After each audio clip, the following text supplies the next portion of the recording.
Dans l'actualité également, cet aimant gigantesque qui permet de faire fonctionner une toute nouvelle IRM française, la plus puissante du monde. Elle offre des images de notre cerveau comme nous ne l'avions encore jamais vu.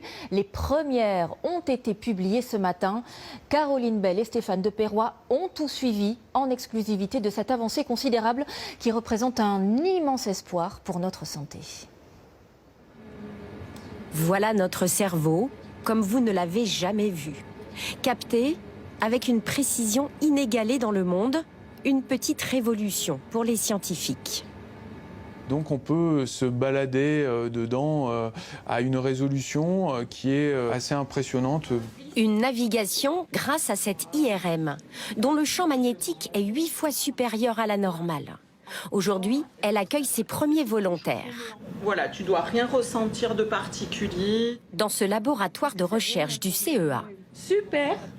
Eh bien, on est prête. Est-ce que tu es prête? Oui. C'est l'aboutissement d'un projet un peu fou, initié il y a 10 ans. Il a d'abord fallu créer un aimant de 132 tonnes, l'acheminer, puis lui construire un sarcophage à son échelle. Plusieurs années pour le paramétrer et le tester dans un premier temps sur un potimarron par mesure de prudence. En janvier, ce sont 40 volontaires qui ont accepté de s'y glisser. Comme c'est des volontaires qui restent longtemps, à peu près 90 minutes, donc on est soucieux d'être bien installés, qu'ils aient bien compris toutes les consignes. L'un des objectifs de l'étude, c'était de démontrer toute absence de risque pour l'humain.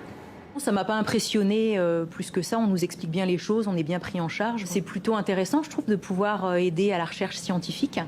L'expérience a aussi permis aux ingénieurs d'acquérir des images du cerveau très fines. L'échelle d'observation passe d'un grain de riz à l'épaisseur de 4 cheveux. Typiquement, on peut voir les petits vaisseaux qui irriguent le cortex pour alimenter les neurones. Donc c'est quand même une résolution assez exceptionnelle.